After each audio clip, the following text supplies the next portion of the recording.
কত যুবকের লাশ কবরের মধ্যে দাফন করা হলো, কত জানাজার নামাজ পড়াইলাম রে বাবা। এমন কোনো দিন নাই গাড়ির নিচে যুবকের লাশের খবর নাই, এমন কোনো দিন নাই পানির মধ্যে যুবকের লাশের খবর নাই। ও যুবক, এখন তাকাইয়া দেখো কত মা সন্তান হারাইয়া বড় অসহায় হয়ে গেল, কত সন্তানেরা মা হারা, কত সন্তান বাবা হারাইয়া বড় এতিম হয়ে গেল। এরে নবীর উম্মতের দল, ওই যে কয়েক মাস বেশি দিন হয় নাই ঢাকা থেকে মোমেন শাহী রোডে, বিশ্ব রোডে ট্রাক চলে, গাড়ি চলে, একটা মা গর্ভের মধ্যে একটা বাচ্চা ধারণ করা, বাচ্চাটা পেটের মধ্যে, আম্মা জান এক হাতে তার কন্যা একটা সন্তান ধরা, সাথে স্বামী, তিনটা লোক রাস্তা পার হতে চলছিল। ট্রাকের চাক্কার নিচে পড়িয়া মাও মারা গেল, মাইয়াটাও মারা গেল, স্বামীটাও মরে গেল, কিন্তু মহিলার গর্ভের বাচ্চাটা বের হইয়া এখনো জিন্দা রইল। মহিলার গর্ভের বাচ্চাটা বের হয়ে গেছে, ট্রাকের চাপায় পড়ে মা মারা গেল, ওই মহিলার একটা কন্যা সন্তান তাও মারা গেল, সাথে স্বামীও মরে গেল, কিন্তু গর্ভের বাচ্চাটা বের হইয়া পড়ে রইল। দইরা সবাই মোমেন শাহী হসপিটালে নিয়ে গেল। একটু সামান্য হাতের মধ্যে বাড়ি লাগছে, কত মানুষ গেছিল, মহিলারা, ধনীওয়ালারা, কত কোটি টাকা চাও, নেও বাচ্চাটারে আমাদেরকে দিয়া দাও, কারণ এ বাচ্চা না মাওলা পাকের একটা কুদরত। মা মারা গেল, গর্ভের বাচ্চা বের হয়ে গেল, আল্লাহর চিনো না? ওই আল্লাহ কত দয়ার মালিক, ওই আল্লাহকে চিনো না? একবার দুইবার তিনবার অন্যায় করবি, মা বলবে তোর মতো ছেলে আমার দরকার নাই। থানায় গিয়া দেখো কত মা বাবা সন্তানের বিরুদ্ধে মামলা করেছে, আবার কত সন্তান মা বাবার বিরুদ্ধে মামলা করে দেয়। সন্তানের মা জবাই করে, মা সন্তানের জবাই করে। আল্লাহ কয় দেখ, এত অন্যায় করার পর আমি আল্লাহ রাগ করে পানিও বন্ধ করি নাই, বাতাস বন্ধ করি নাই, সূর্যের আলো চাঁদের আলো বন্ধ করি নাই। আমি আল্লাহ তাআলা তোরে তওবার দিকে ডাকছি, আয় আয় বান্দা ফিরে আয়। পাহাড় সম পরিমাণে যদি অন্যায় করো ফিরে আয়। আল্লাহর কাছে দুই ফোঁটা চোখের পানি ছেড়ে যদি তওবা করে নাও রে গোলাম, আল্লাহ বলেন নবী জানায়া দেন আমি তার জীবনের সব গুনাহগুলো মুহূর্তে মাফ করে দিব। ও পর্দার আড়ালের আম্মা জানেরা, ও বৃদ্ধ বাবাজি, ও যুবক, জীবনে গুনাহ করে করে করে করে জীবনটারে নাপাক করে ফেলেছে। গুনার কারণে হাত নাপাক, চোখ নাপাক, আমার জিহ্বা নাপাক, অন্তর নাপাক। আল্লাহর কাছে তওবা করে নাও। স্কুলে পড়ি, কলেজে পড়ি, চাকরি করি, ব্যবসা করি, আর কোনোদিন গুনার কাছেও যাব না, মিথ্যা কথা বলবো না, মা বাবাকে কষ্ট দিব না, 5 বেলার নামাজ আর বন্ধ করব না, নবীর তরিকা অনুযায়ী ওলামায়ে কেরামের পরামর্শ নিয়ে চলবো। রিজিকের মালিক আমার আল্লাহ, হায়াতের মালিক আমার আল্লাহ, ইজ্জতের মালিক আমার আল্লাহ। অতএব বান্দাকে কোনো ভয় করে লাভ নাই, আল্লাহ রিজিক দিবে, ইজ্জত দিবে, হায়াত দিবে। অতএব আজকে থেকে রবিউল আউয়ালে আমরা নবীর আদর্শের মালা গলায় লাগাইয়া তওবা করতেছি। মনে মনে আমার আল্লাহকে ডাকো, আর মনে মনে আল্লাহকে বলো হে মালিক। মনে হয় জানো আমার মতো গুনাহগার এই মজলিসে ময়দানে আর কেউ নেই। আজকে যদি আমার এই মানুষ এই এলাকায় জানতো আমি কত বড় অন্যায়কারী, এই চেয়ারে বসাইয়া বয়ান করার সুযোগ আমারে দিত না। ও এলাকার মুসলমান, আজকে তোমার আমার গুনার খবর আমার তোমার মা বাবা, ভাই বোন, স্ত্রী, পরিবারের কেউ জানে না। জানলে ধিক্কার দিয়া তাড়াইয়া দিত, সম্মান কেউ করত না। আল্লাহ কয় বান্দা আমি তোরে রাগ করিয়া তাড়াইয়া দেই নাই, বরং তওবার দরজা দিয়ে ডাকতেছি, আয় ফিরে আয়, আমি আল্লাহ তাআলা তোরে মাফ করার জন্য তৈরি হয়ে গেলাম।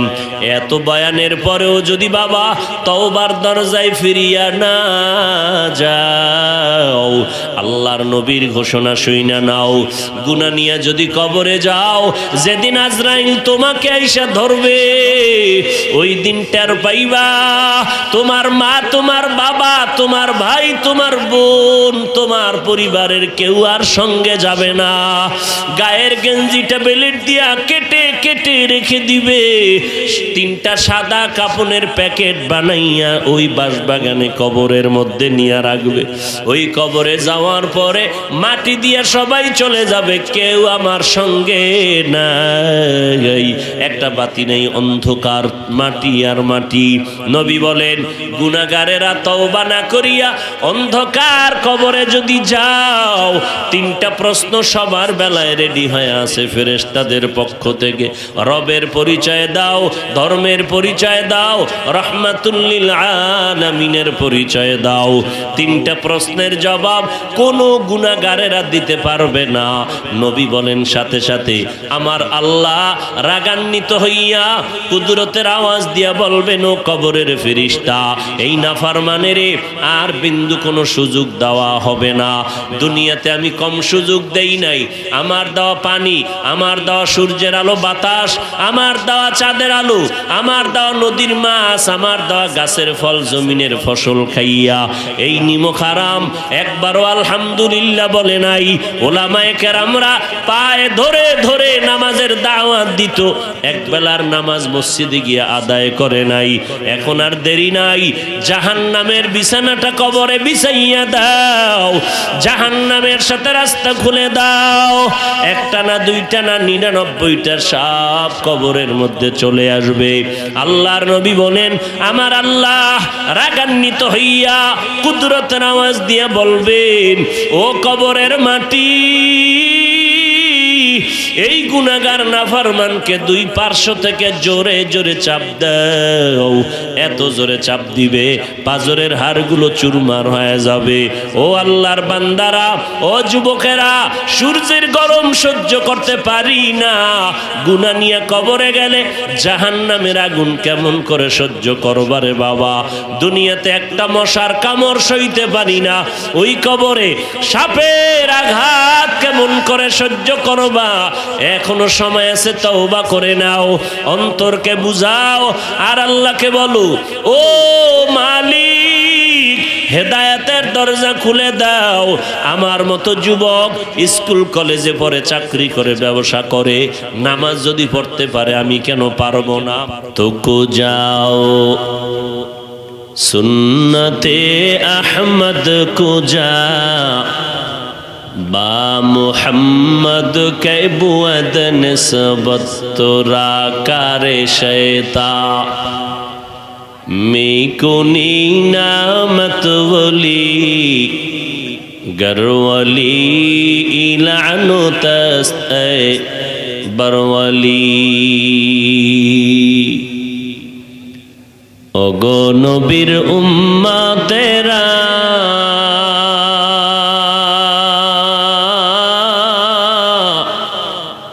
হয়ে আজি দিশাহারা,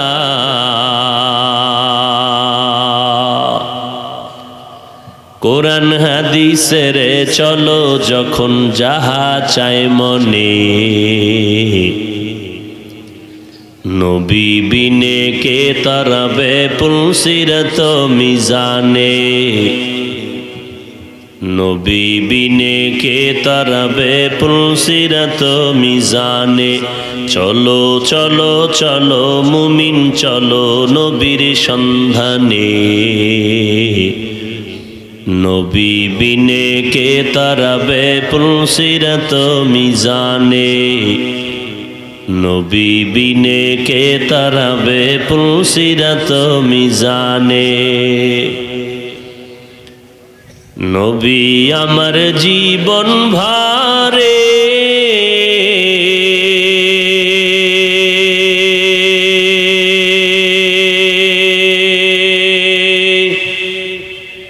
দিনের লাগি কষ্ট করে,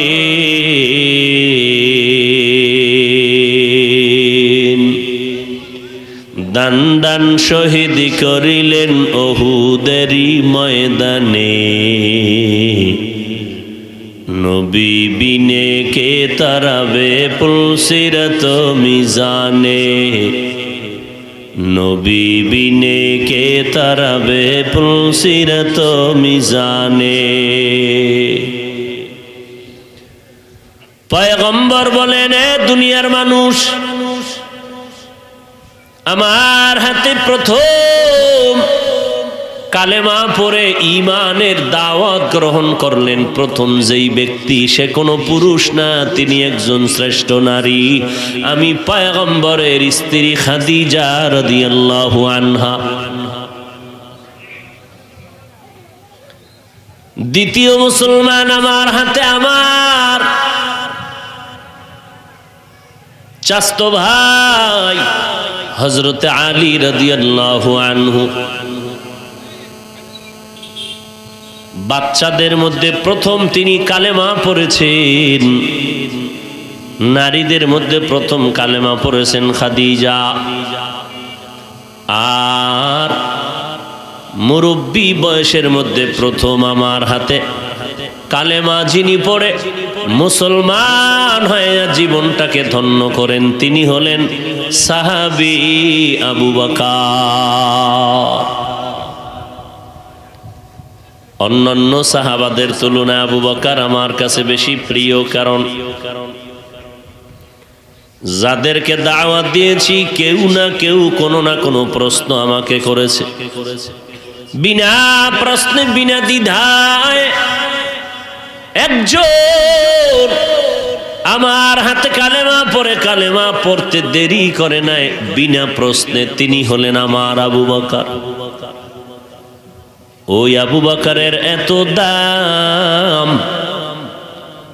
মদিনার নবী বলেন, এ উম্মতেরা, সব মুমিনের আমল যদি এক পাল্লায় দেওয়া হয়, আমার আবু বকরের নেকের পাল্লা ভারী হয়ে যাবে।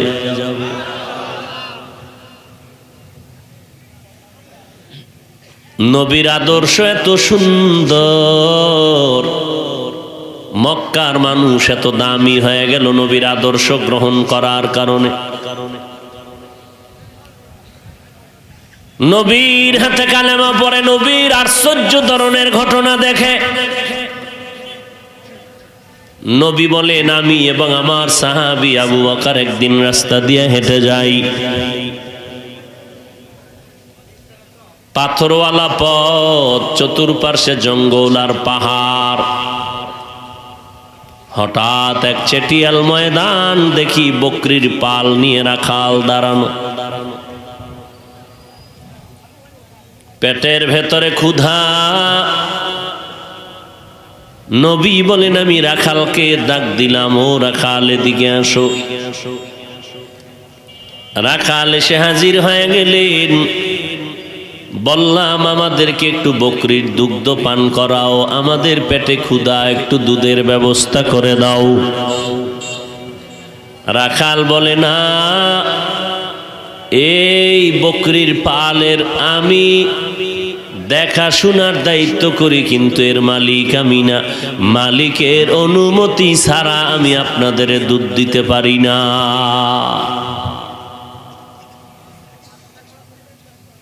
মায়ার নবী বলেন, ও রাখাল ভাই, যদি দুধওয়ালা বকরির থেকে দুধ না দাও, তাহলে অনুরোধ হলো এমন একটা বকরি নিয়ে দাও, আমাদের সামনে দাঁড় করাও, যে বকরিটা দুধ দিবে তো দূরের কথা, দেওয়ার মতো কাইফিয়াত তার মধ্যে নাই, সিস্টেমই নাই। দুধ দিবে দূরের কথা, দেওয়ার কোনো সিস্টেমই নেই। ওই বকরি জীবনে দুধই দেয় না, এমন একটা বকরি আনো। রাখাল বলে, আমি মুহাম্মদের কথা একটা বকরি এনে নবীর সামনে দাঁড় করায় দিলাম। আব্দুল্লাহর সন্তান, দেখলাম বকরিটারে পার্শ্বে নিয়ে একটু কি যেন জবানে ঠোঁট নাড়ায় বললেন। হঠাৎ নজর করে দেখি বকরির ওলানটা দুধে ভরে গেল। মুহাম্মদ দুধ দহন করলেন নিজ হাতে, আর ওই দুধগুলো পেট ভরে তিনি পান করলেন, আবু বকরেরও পান করালেন, আমারও পান করাইয়া আবার ঠোঁট নাড়াইয়া যেন কি পড়লেন, দেখলাম বকরি আগের মতো হয়ে গেল। আব্দুল্লাহর সন্তান বলে, রে রাখাল ভাই, যাও বকরিটারে তুমি পালের মধ্যে ফিরাইয়া দাও। আমি রাখাল, অস্বাভাবিক নিদর্শন যখন আমার নিজের নজরে তাকাইয়া দেখলাম, আমি আর দেরি না করে বললাম, ও আব্দুল্লাহর সন্তান, মেহেরবানি করে আমি আপনাকে নবী মেনে স্বীকার করে নিয়েছি, আমাকে কালেমা পড়াইয়া মুসলমান বানায় দে। ইমামুল আউয়ালিন আল আখিরিন বহরে সাদকা রাহমাতাল লিল আলামিন সাইয়্যিদুল কাউনাইন খাতমুল মুরসালিন আখির আমদ বুদে ফখরুল আউয়ালিন শুদ্ধ ওজুদাস রাহমাতাল লিল আলামিন মসজিদে উশুদ হামারো এ জমিন। যেই রাখাল নবীর আশ্চর্য ধরনের অলৌকিক ঘটনা দেখে কালেমা পড়ে যে রাখাল মুসলমান হলেন, ওই ব্যক্তি নবীর এত আপন, এত আপন। নবী বলেন, তিনি আমার সাহাবী আব্দুল্লাহ ইবনে মাসউদ। কে সে আব্দুল্লাহ ইবনে মাসউদ? যে আব্দুল্লাহ ইবনে মাসউদকে আল্লাহ এত নিয়ামত দান করেছেন, যে আব্দুল্লাহ ইবনে মাসউদ হাঁটিয়া গেলে পেছন থেকে মনে হয়, তাকাইলে মনে হইতো মদিনাওয়ালা নবীর মতো লাগতেছে। আপনাদের চেহারা দেখলে মদিনাওয়ালা নবীর ঘ্রাণ পাওয়া যায়, যেই তালে গাঞ্জা টানেন আর বিড়ি টানেন। আল্লাহ হেদায়াত দান করুন। কেমন কপাল ভরা যে ওয়াজের ভ্যান্ডেলে নিয়ত করে আইয়াও বিড়ি ডান্স। আপনি ঠিক না কইলে কি ঠিক হইব? আবার মুনাজাতের পরে ওই আগুন মুখে দিয়ে আস্তে আস্তে বাড়ি যাবে। এই যে আগুন লাগলো তোর থতমায়, শুরু শেষ পরিণাম ফল জাহান্নাম, তওবা না করা পর্যন্ত। হে মালিক, মেহেরবানি করে এই আগুনওয়ালাদেরকে আগুন থেকে হেফাজতের ব্যবস্থা করে দেন। আমিনের আওয়াজে বোঝা যাইতেছে কি পরিমাণ কবুল হইব। ঠোঁটগুলো গোলাপের মতো লাল বানায় ফেলাইছে বিড়িটাই না কি? এই বুদ্ধিমানেরা, বিড়ি টেনে টেনে যেমন তোমার ঠোঁট কালো করেছ, তুমি লিখে নাও তোমার কলিজাও এমন কালো হয়েছে। তোমার আর রক্ষা নাই। এত বয়ানের পরেও কেন তোমার অন্তর নরম হয় না?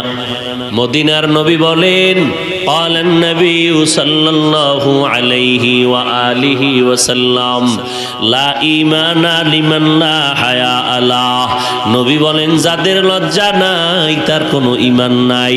আজকে লজ্জা না থাকার কারণে দেখছো নিরে বাবা, একই ঘরের মধ্যে বসিয়া মা বাবা সন্তান মাইয়া ফোলা এক টেবিলে বৈশা টেলিভিশনের নাচ গান দেখে। লজ্জা নাই। লজ্জা না থাকলে ঈমান থাকে না রে বাবা। এই জন্য পয়গম্বর বলেন, লজ্জা ঈমানের বড় একটা পাওয়ার। এরে নবীর আশিক, আল্লাহ বলেন, আমার মুহাম্মদকে আমি রহমত করে পাঠাইলাম। শুধু জমিনের জন্য রহমত না, আলামিন জগৎ সমূহের জন্য মুহাম্মদ রহমত।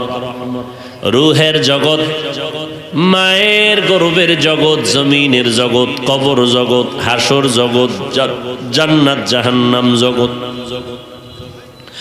জগৎ বলতে যা আছে সব জগতের জন্য হলো আমার নবী রহমাতুল লিল আলামিন। আর আমার আল্লাহ হলেন রব্বুল আলামিন। রব্বুবিয়ত খুদা কে আয়ে জাহাঁ তক, নবুয়ত মুস্তফা কে হ্যায় ওয়াহাঁ তক। রব্বুবিয়ত খুদা কে আয়ে জাহাঁ তক, নবুয়ত মুস্তফা কে হ্যায় ওয়াহাঁ তক। আমার আল্লাহ হলেন রব্বুল আলামিন। আল্লাহ বলেন আমার বন্ধু মুহাম্মদের বানিয়ে দিলাম রহমাতুল লিল। কেমন রহমত আমার নবী!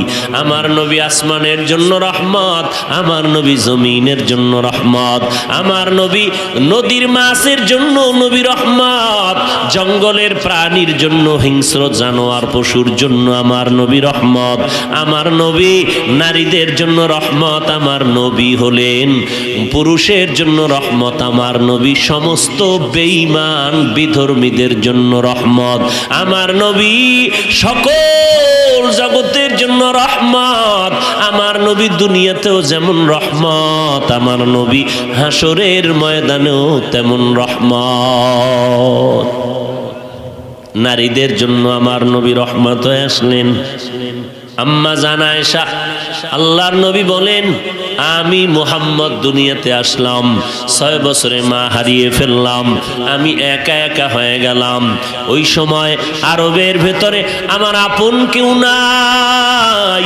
ওই সময় আরবের মধ্যে ওই মানুষগুলো দেখলাম এরা নারীদেরকে বড় অপছন্দ করে। কন্যা সন্তান জন্ম নিলে কন্যাদেরকে তারা দাফন করে জ্যান্ত মেরে ফেলে।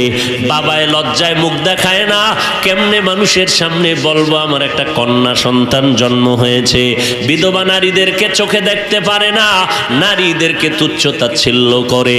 আল্লাহর কসম এই নারীদের ইজ্জত আল্লাহ বাড়াইয়া এরপরে ডাক দিয়া কয় মুহাম্মদ আপনি নারীর ইজ্জতকে বাস্তবায়ন করে দেন, সম্মান বাড়াইয়া দেন।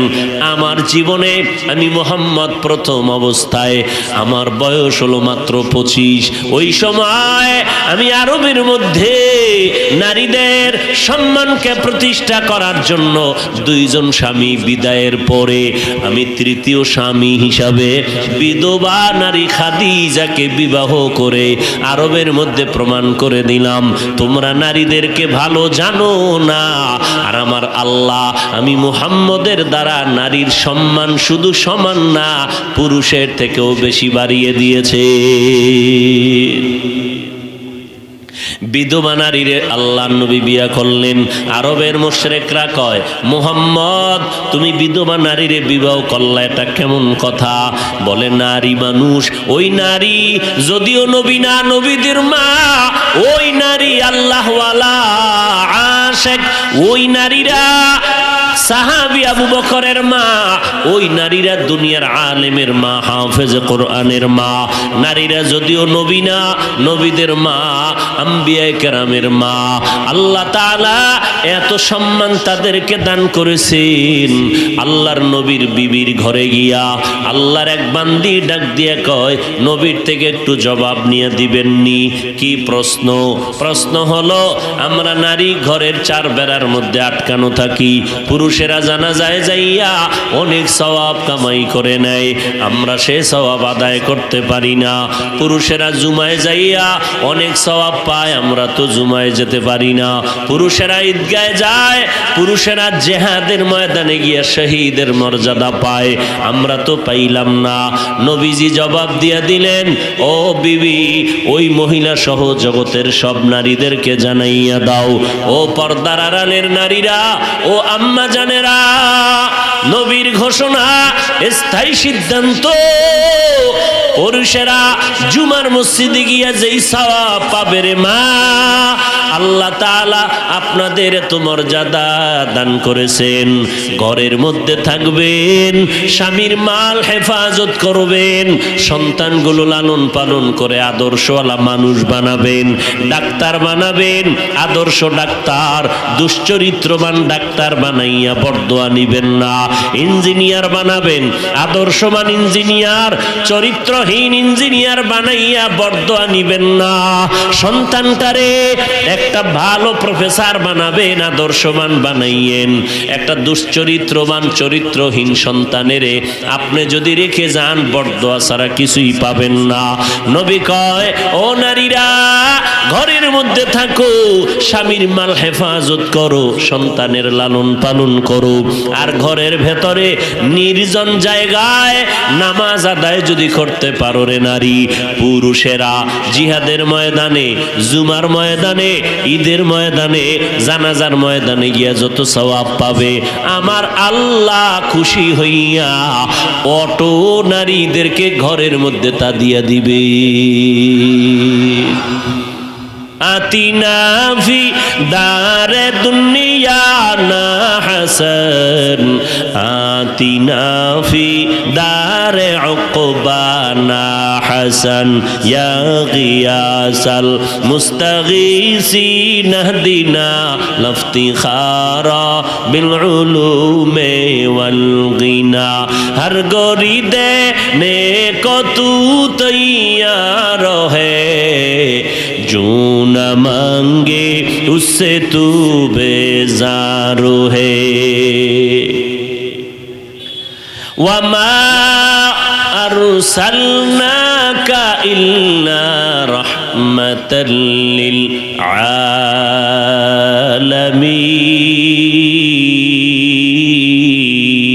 आलमीन।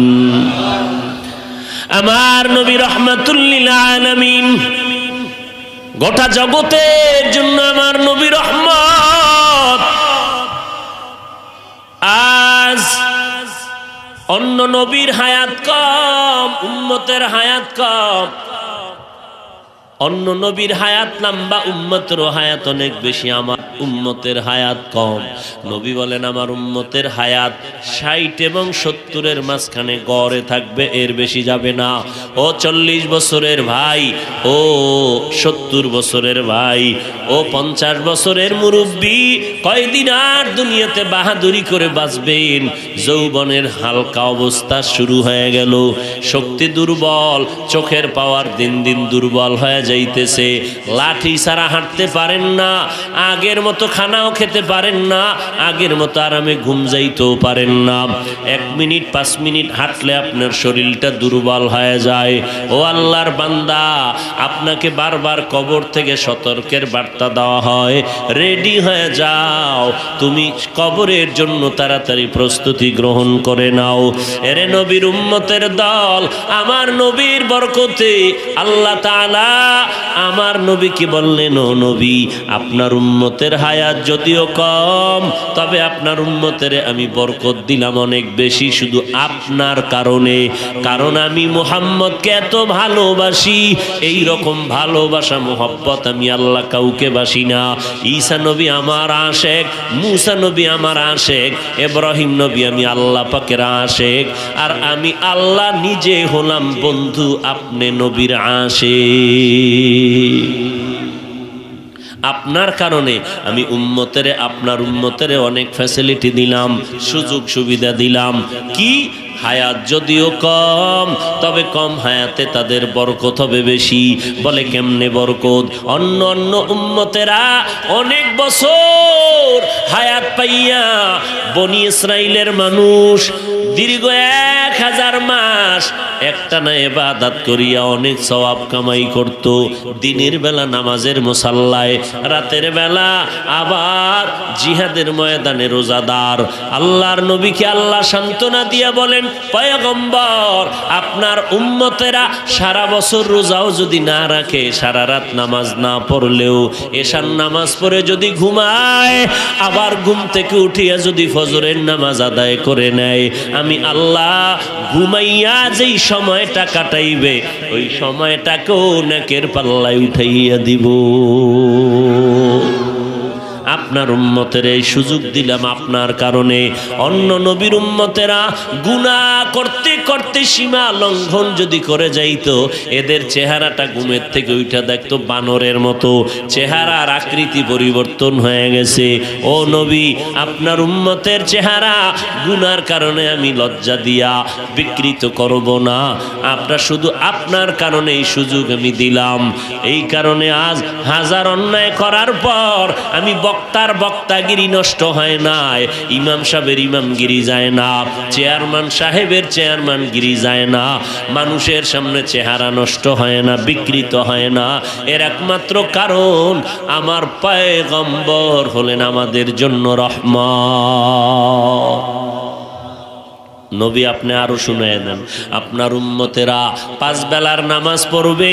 ফজরের নামাজ 4 রাকাতে মাত্র 20 মিনিট সময়, জোহরের 10 রাকাতে 20 মিনিট সময়ের বেশি লাগবে না, আসরের 4 রাকাতে 20 মিনিট সময় দিয়া, মাগরিবের 5 রাকাতে 20 মিনিট, এশার 9 রাকাত নামাজে 20 মিনিট সময় দিয়া যারা 5 বেলার নামাজ আদায় করবে তাদেরকে জানায় দেন আমি আল্লাহ 5 ওয়াক্ত নামাজের বরকতে 50 ওয়াক্ত নামাজের সওয়াব দিয়ে দিব।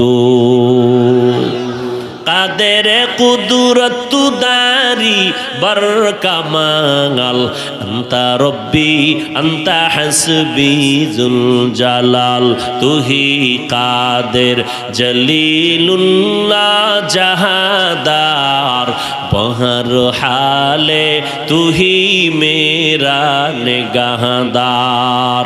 আমি নবী এমন রহমত হইয়া জমিনে আসলাম। ও নবী, আপনার উম্মতের সুসংবাদ জানায় দেন, আপনার উম্মত আসরের নামাজ আদায়ের জন্য, মাগরিবের নামাজ আদায়ের জন্য অথবা জোহরের নামাজ আদায়ের জন্য মসজিদে গেল, যাইয়া দেখে এখনো জামাতের 10 মিনিট বাকি, বান্দা এখনো অপেক্ষা করতেছে। ও নবী জানেননি আমি আপনার মোহব্বতে উম্মতের জানায় দেন আমি আল্লাহ দয়া করিয়া ও যে 10 মিনিট সময় জামাতের অপেক্ষায় বসে রইল, ওই সময়টাকেও আমি আল্লাহ ফেরেশতাকে বলি, ফেরেশতারা আমল নামায় লেখ এখনো সে নামাজের ভেতরেই আছে। আপনার উম্মতের আমি আপনার কারণে এত দয়া করলাম। কেউ যদি বলে আমি একটা নেক আমল করব, ওয়াজ মাহফিলে যাব, সাথে সাথে আমি আল্লাহ তার আমল নামে একটা নেক লিখে দেই। বান্দা যখন ওয়াজ মাহফিলে রওয়ানা নিয়ত করছে যাব, নিয়তের সাথে সাথে একটা নেক। যখন বান্দা ঘর থেকে বের হইয়া রওয়ানা, আল্লাহ বলেন ফেরেশতা আমার নবীর উম্মতের কদমে কদমে সওয়াব দিয়া দাও। এখানে ঈশা বসার পর আল্লাহ কয় ফেরেশতা জানায় দেও আমি এই বান্দাগুলোর সব গুনাহ মাফ করে দিলাম। এখানে আইসা বসার পরে একটা মাসআলাও যদি শিখতে পারেন, মদিনার নবী বলে রে উম্মতেরা 100 নফল রাকাত নামাজের সওয়াব আল্লাহ তোমার আমল নামায় দিবে। অনেকগুলো মাসআলা যদি তুমি জানতে পারো, শিখতে পারো, ওয়াজের প্যান্ডেলে বসিয়া 1000 রাকাত নফল নামাজের সওয়াব আল্লাহ সবাইরে দান করবে। কত মর্যাদা আল্লাহ আমাদের দিলেন, কত দয়া আল্লাহ করলেন। এরে নবীর উম্মতের দল, আমার নবী কেমন রহমতের নবী। আমার নবীজির আদর্শ সেই সময় মানতে গিয়া কত দামি হলো সাহাবায়ে কেরাম। আজ তাকাইয়া দেখেন 1500 বছর পর নবীর আদর্শের মালা টুপি বললাম, দাড়ি রাখলাম, নামাজ পড়ি, পর্দা করি, হালাল খাই। আজকে নবীর সুন্নতের বরকতে আজ দুনিয়ার মধ্যে সম্মান এখনো আছে না নাই? জোরে বলেন। এরে যুবক, তোমারে কে জানি ধোঁকা দিয়া বলে রাখছে যুবক মোহাম্মদের আদর্শ মতে হুজুরদের বয়ান শুনিয়া এখন চলিস না, স্বাধীনতা থাকবে না। বলো যুবক, আজকে তুমি স্বাধীনতা পাওয়ার জন্য দাড়ি রাখো না, টুপি পরো না, নামাজ পড়ো না, পর্দা করো না, হালাল খাও না। আমরা যারা নামাজ পড়ি, পর্দা করি, হালাল খাই, একটু তুমি আল্লাহর মোহাব্বতে বাস্তব একটু জবাব দাও, নগদ নগদ জবাব দাও। আমরা যারা নবীর তরিকা মতো চলি, আমরা কি পরিমাণ অশান্তিতে আর কষ্টে আছি। আর তোমরা যারা নবীর সুন্নত মানো না, বলো তোমরা আমাদের থেকে কত পার্সেন্ট আরামে আর সম্মানে আছো? জবাব দিতে পারবা না, নাও আমার থেকে জবাব নাও। এরে যুবক, আল্লাহর গোলাম, বুঝানোর জন্য বলছি, কাউকে ছোট করার জন্য বলি না, হেদায়াতের নিয়তে বলছি। রে ভাই, আলহামদুলিল্লাহ, আপনারা যারা নবীর তরিকা মানেন না, স্বাধীনতা নষ্ট হবে মনে করিয়া, আমরা যারা নবীর তরিকা মেনে চলি, নজর করে দেখেন, আপনারা যেমন 3 বেলা খানা খান, আমরাও তো 3 বেলা খানা খাই। আমরা পিওর খাই, ভালো খানা খাই। আপনারা রাতের বেলা ঘুম যান, আমরাও রাতের বেলা ঘুম যাই। আপনারা বিয়ে শাদী করেছেন, সন্তান নিয়েছেন, আমরাও বিবাহ শাদী করে সন্তানের মালিক হয়েছি। আপনারা ব্যবসা করেন, আমরা নবীর তরিকা ঠিক রাইখাও তো ব্যবসা করি। আপনারা চাকরি করেন, নবীর তরিকা বাদ দিয়া, আমরা তো নবীর তরিকা ঠিক রাইখাও তো চাকরি করি। র্যাব, আর্মি, পুলিশ, বিডিআরের মধ্যে নবীর তরিকাওয়ালা, দাড়িওয়ালা আছে না? না। আপনারা নবীর তরিকা বাদ দিয়া দেশ বিদেশ ভ্রমণ করেন, সফর করেন, আমরা নবীর তরিকা ঠিক রাইখাও তো দেশ বিদেশ ঘুরতেছি। বলেন, আমাদেরকে তো 1 ইঞ্চি পেছনও আপনারা ফালাইতে পারেন নাই। বরং এমপি সাহেব যদি দেখে, সালাম হুজুর দোয়া করবেন। মন্ত্রী সাহেব দেখলে কয়, সালাম হুজুর দোয়া চাই। একজন এসপি দেখলে কয়, সালাম হুজুর দোয়া করবেন। অতএব আমি বলবো, নবীর তরিকা মানার কারণে আলহামদুলিল্লাহ সারা দুনিয়াতে আমরা স্বাধীনতা নিয়ে বেঁচে আছি, কোনো পেরেশানি আমাদের নাই। নগদ ধরায় দিলাম, এরপরও মানবা না কেন? আমার বয়ানে কি হেদায়েত আছে? এই গ্যারান্টি আছে? নবীর বয়ানে হেদায়েতের গ্যারান্টি নাই। নবী যদি হেদায়েতের মালিক হইতেন, তাহলে আবু জাহালকে নবী কালেমার মালাটা গলায় পরায় দিতে পারতেন। আল্লাহ কয় না, আমি আল্লাহ চাইলে হবে, আপনি নবী চাইলে হবে না। আপনি চান আবু জাহাল কালেমা পড়বে, আমি আল্লাহ চাই না আবু জাহাল কালেমা পড়বে। অতএব আমার সিদ্ধান্তই হবে সঠিক, আপনারটা কখনো হতে পারে না। আমি আল্লাহ চাই না। অতএব নবীর উম্মতের দল চোখের সামনে বুঝাইয়া দেওয়ার পর এরপর নজর করে দেখেন, আমি আপনাদেরকে আমাদের মতো হুজুর হইতে একবারও বলি না, পাগড়িওয়ালা হইতে বলি না, বিশাল একটা তসবিহ নিয়ে টানাটানি করবেন তাও বলি না। বরং আপনি স্কুলে পড়েন আলহামদুলিল্লাহ, কলেজে পড়েন আলহামদুলিল্লাহ, চাকরি করেন, ব্যবসা করেন আলহামদুলিল্লাহ, আপনি যা করেন ওই লাইনে থাকেন। আমাদের মাদ্রাসায় আপনাদের আসার দরকার নাই। কেউ যদি বুঝাইয়া আসতে কয়, আসবেন না, কারণ আমাদের মাদ্রাসায় মাওলানা মুফতি মুহাদ্দিস হওয়ার জন্য ছাত্রের অভাব নাই। কিন্তু আমার সোনার বাংলাদেশে আদর্শবান ডাক্তারের অভাব, মুসলমান আদর্শবান ইঞ্জিনিয়ারের বড় অভাব, মুসলমান আদর্শবান এমপি মন্ত্রীর বড় অভাব, মুসলমান আদর্শওয়ালা এসপি ডিসি ওসির বড় অভাব। আজকে আমার সোনার বাংলায় থানায় থানায়, জেলায় জেলায় ওসি সাহেব আর এসপি আর ডিসি সাহেবরা যদি 5 ওয়াক্ত নামাজি কোরআন পড়নেওয়ালা হইতেন, আমাদের কোরআনের বয়ান করতে কোনো পেরেশানি লাগতো না। অতএব আপনি ডাক্তার হন, আপনি ইঞ্জিনিয়ার হবেন, স্কুল কলেজে লেখাপড়া করিয়া একজন আদর্শবান ডাক্তার হইও রে যুবক, একজন আদর্শবান ইঞ্জিনিয়ার হও। তবে ওখানে থাকিয়া শুধু একটা আমার অনুরোধ থাকবে রে বাবা, যে লাইনে থাকো মদিনাওয়ালার সুন্নতের মালা গলায় লাগাইয়া 5 বেলার নামাজ পড়িও, মা বাবার দোয়া নিয়ে চলিও, আর উলামায়ে কেরামের পরামর্শ নিয়ে আমল করিও। আজকে নজর করে দেখো রে ভাই, তোমার আমার মতো যুবক স্কুল কলেজে লেখাপড়া করে 5 বেলার নামাজ একবারও বাদ দেয় না। ও যুবকেরা বলো, এমন ছাত্রী আর ছাত্র স্কুল কলেজে আছে না? না, তুমি কেন পারবা না? অহংকার নিয়ে চলতেছো, এই অহংকার তোমাকে জাহান্নাম পর্যন্ত নিয়ে যাবে। আল্লাহর কাছে তওবা করে নাও, হে মালিক মেহেরবানি করে তওবা ওয়ালা জিন্দেগি আমাদের দান করে। আমিনও কয় না? আরো জোরে বলেন। এরে নবীর আশিক উম্মতের দল, স্কুলে পড়া নিষেধ, কলেজে পড়া নিষেধ না। তোমার আমার মতো যুবক স্কুল কলেজে পড়িও যদি নামাজ পড়ে, অন্তরকে জিজ্ঞাসা করো, বাবা তুমি আমি কেন নামাজ পড়তে পারি না? তোমার আমার মতো যুবক ময়দানে কৃষি কাজ করে, গামছা বিছাইয়া নামাজ পড়ে, তুমি আমি কেন পারবো না? তোমার আমার মতো যুবক নদীর মধ্যে মাছ ধরে, পাঁচ বেলার নামাজি অভাব নাই, তুমি আমি কেন পারবো না? এমপি মন্ত্রী কোটি টাকার মালিক ব্যবসা করে, এক টাকাও হারাম খায় না, নামাজ বাদ দেয় না, দাড়ি কাটে না, বলো বাবা তুমি কেন পারবা না? আল্লাহর কাছে তওবা করে নাও, আর অন্তর দিয়া বলো, হে মালিক কয়দিন আর বাহাদুরি করবি রে যুবক? এই মহামারী করোনায় কত যুবকের লাশ কবরের মধ্যে দাফন করা হলো, কত জানাজার নামাজ পড়াইলাম রে বাবা। এমন কোনো দিন নাই গাড়ির নিচে যুবকের লাশের খবর নাই, এমন কোনো দিন নাই পানির মধ্যে যুবকের লাশের খবর নাই। ও যুবক, এখন তাকাইয়া দেখো, কত মা সন্তান হারাইয়া বড় অসহায় হয়ে গেল, কত সন্তানেরা মা হারা, কত সন্তান বাবা হারাইয়া বড় এতিম হয়ে গেল।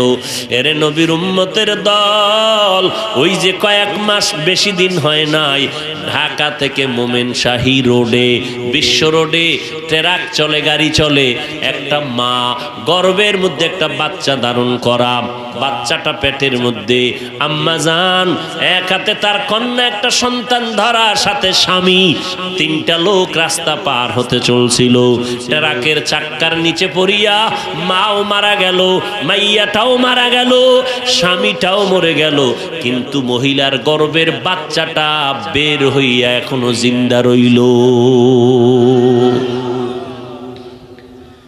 মহিলার গর্ভের বাচ্চাটা বের হয়ে গেছে, ট্রাকের চাপায় পড়ে মা মারা গেল, ওই মহিলার একটা কন্যা সন্তান তাও মারা গেল, সাথে স্বামীও মরে গেল, কিন্তু গর্ভের বাচ্চাটা বের হইয়া পড়ে রইল। দইরা সবাই মোমেন শাহী হসপিটালে নিয়ে গেল। একটু সামান্য হাতের মধ্যে বাড়ি লাগছে, কত মানুষ গেছিল, মহিলারা, ধনীওয়ালারা, কত কোটি টাকা চাও, নেও বাচ্চাটারে আমাদেরকে দিয়া দাও, কারণ এ বাচ্চা না মাওলা পাকের একটা কুদরত। মা মারা গেল, গর্ভের বাচ্চা বের হয়ে গেল, আল্লাহর চিনো না? ওই আল্লাহ কত দয়ার মালিক, ওই আল্লাহকে চিনো না? একবার দুইবার তিনবার অন্যায় করবি, মা বলবে তোর মতো ছেলে আমার দরকার নাই। থানায় গিয়া দেখো, কত মা বাবা সন্তানের বিরুদ্ধে মামলা করেছে, আবার কত সন্তান মা বাবার বিরুদ্ধে মামলা করে দেয়। সন্তানের মা জবাই করে, মা সন্তানের জবাই করে। আল্লাহ কয়, দেখ এত অন্যায় করার পর আমি আল্লাহ রাগ করে পানিও বন্ধ করি নাই, বাতাস বন্ধ করি নাই, সূর্যের আলো চাঁদের আলো বন্ধ করি নাই। আমি আল্লাহ তাআলা তোরে তওবার দিকে ডাকছি, আয় আয় বান্দা ফিরে আয়। পাহাড় সম পরিমাণে যদি অন্যায় করো, ফিরে আয়। আল্লাহর কাছে দুই ফোঁটা চোখের পানি ছেড়ে যদি তওবা করে নাও রে গোলাম, আল্লাহ বলেন, নবী জানায় দেন, আমি তার জীবনের সব গুনাহগুলো মুহূর্তে মাফ করে দিব। ও পর্দার আড়ালের আম্মা জানেরা, ও বৃদ্ধ বাবাজি, ও যুবক, জীবনে গুনাহ করে করে করে করে জীবনটারে নাপাক করে ফেলেছে। গুনার কারণে হাত নাপাক, চোখ নাপাক, আমার জিহ্বা নাপাক, অন্তর নাপাক। আল্লাহর কাছে তওবা করে নাও। স্কুলে পড়ি, কলেজে পড়ি, চাকরি করি, ব্যবসা করি, আর কোনোদিন গুনার কাছেও যাব না, মিথ্যা কথা বলবো না, মা বাবাকে কষ্ট দিব না, 5 বেলার নামাজ আর বন্ধ করব না, নবীর তরিকা অনুযায়ী ওলামায়ে কেরামের পরামর্শ নিয়ে চলবো। রিজিকের মালিক আমার আল্লাহ, হায়াতের মালিক আমার আল্লাহ, ইজ্জতের মালিক আমার আল্লাহ। অতএব বান্দাকে কোনো ভয় করে লাভ নাই, আল্লাহ রিজিক দিবে, ইজ্জত দিবে, হায়াত দিবে। অতএব আজকে থেকে রবিউল আউয়ালে আমরা নবীর আদর্শের মালা গলায় লাগাইয়া তওবা করতেছি। মনে মনে আমার আল্লাহকে ডাকো, আর মনে মনে আল্লাহকে বলো, হে মালিক, মনে হয় জানো আমার মতো গুনাহগার এই মজলিসে ময়দানে আর কেউ নেই। আজকে যদি আমার এই মানুষ এই এলাকায় জানতো আমি কত বড় অন্যায়কারী, এই চেয়ারে বসাইয়া বয়ান করার সুযোগ আমারে দিত না। ও এলাকার মুসলমান, আজকে তোমার আমার গুনার খবর আমার তোমার মা বাবা, ভাই বোন, স্ত্রী, পরিবারের কেউ জানে না। জানলে ধিক্কার দিয়া তাড়াইয়া দিত, সম্মান কেউ করত না। আল্লাহ কয়, বান্দা আমি তোরে রাগ করিয়া তাড়াইয়া দেই নাই, বরং তওবার দরজা দিয়ে ডাকতেছি, আয় ফিরে আয়, আমি আল্লাহ তাআলা তোরে মাফ করার জন্য তৈরি হয়ে গেলাম।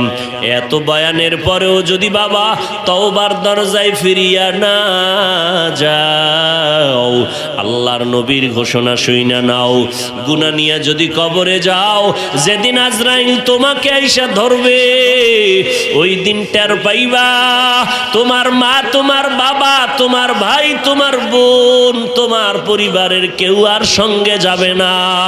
গায়ের গেঞ্জিটা বেলেট দিয়া কেটে কেটে রেখে দিবে, 3টা সাদা কাপনের প্যাকেট বানাইয়া ওই বাঁশবাগানে কবরের মধ্যে নিয়ে রাখবে।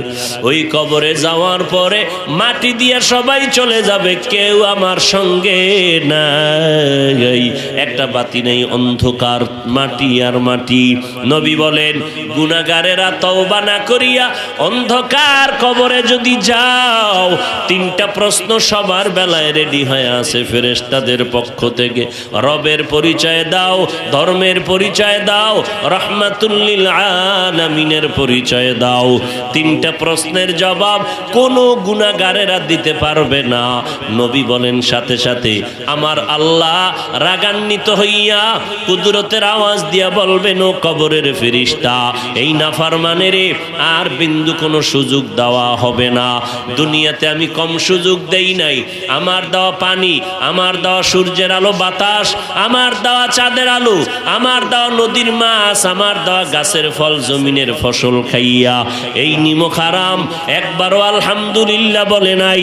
ওলামায়ে কেরামরা পায়ে ধরে ধরে নামাজের দাওয়াত দিত, একবেলার নামাজ মসজিদে গিয়ে আদায় করে নাই। এখন আর দেরি নাই, জাহান্নামের বিছানাটা কবরে বিছাইয়া দাও, জাহান্নামের সাথে রাস্তা খুলে দাও। 1টা না 2টা না 99টা সাপ কবরের মধ্যে চলে আসবে। আল্লাহর নবী বলেন, আমার আল্লাহ রাগান্বিত হইয়া কুদরতের আওয়াজ দিয়ে বলবেন, ও কবরের মাটি, এই গুনাহগার নাফরমানকে 2 পার্শ্ব থেকে জোরে জোরে চাপ দাও। এত জোরে চাপ দিবে পাজরের হাড়গুলো চুরমার হয়ে যাবে। ও আল্লাহর বান্দারা, ও যুবকেরা, সূর্যের গরম সহ্য করতে পারি না, গুনাহ নিয়ে কবরে গেলে জাহান্নামের আগুন কেমন করে সহ্য করবারে বাবা। দুনিয়াতে একটা মশার কামড় সইতে পারি না, ওই কবরে সাপের আঘাত কেমন করে সহ্য করবা। এখনো সময় আছে, তওবা করে নাও, অন্তরকে বুঝাও, আর আল্লাহকে বলো, ও মালিক, হেদায়েতের দরজা খুলে দাও। আমার মতো যুবক স্কুল কলেজে পড়ে, চাকরি করে, ব্যবসা করে, নামাজ যদি পড়তে পারে, আমি কেন পারবো না? শয়তান আমার উপরে ধোঁকা দিছে, মা বাবায় বুঝি আমার উপরে বেজার, কান্না নাই, অন্তর পাথরের মতো শক্ত, শক্ত, আজ থেকে আর নামাজ ছাড়বো না, তওবার নিয়ত করে ফেললাম, মরণের আগে তওবা করিয়া বিদায় নিব, আর জীবনে দাড়ি কাটবো না, মা বাবারে কষ্ট দিব না, আর কোনোদিন নবীর তরিকার বাহিরে চলবো না।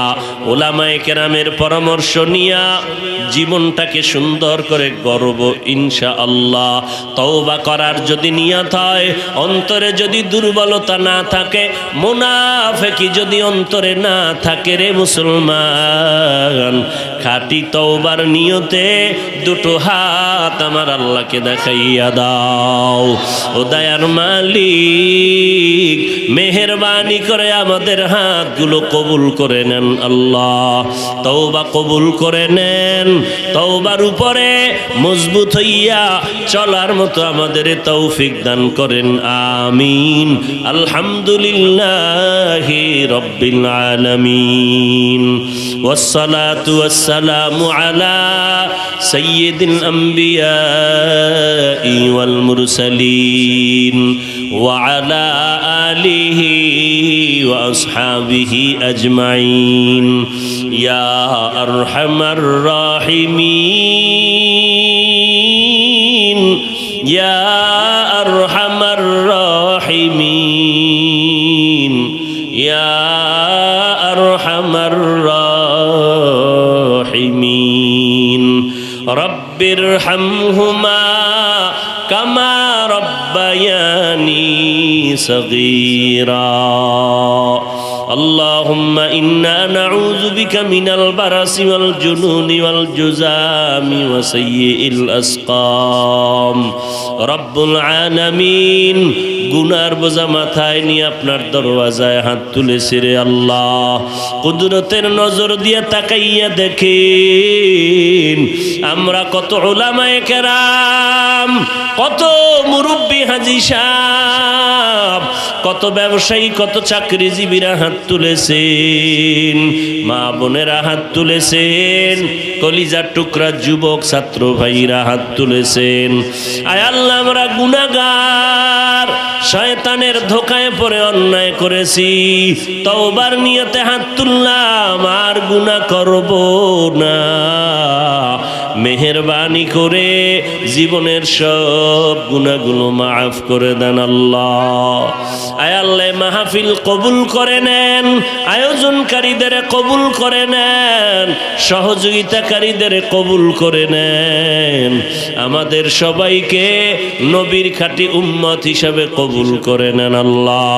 যারা ব্যবসা করে কামাই রুজিতে হালাল ভাবে বরকত বাড়ায় দেন, হারাম থেকে হেফাজত করেন আল্লাহ। মা বোনদের মাফ করে দেন আল্লাহ, সন্তানগুলো নেককার বানায় দেন আল্লাহ, সারা দুনিয়াবাসীকে মাফ করে দেন, মহামারী থেকে চিরমুক্ত করে দেন আল্লাহ। বাংলাদেশ শান্তির দেশ বানায় দেন, প্রশাসনিকভাবে যারা কাজ করে দিনের খাদেম বানায় দেন, জনপ্রতিনিধি যারা দিনের খাদেম বানায় দেন, হালাল রিজিক বাড়ায় দেন, অভাব দূর করে ঋণ আদায়ের ব্যবস্থা করে দেন রব্বুল আলামিন।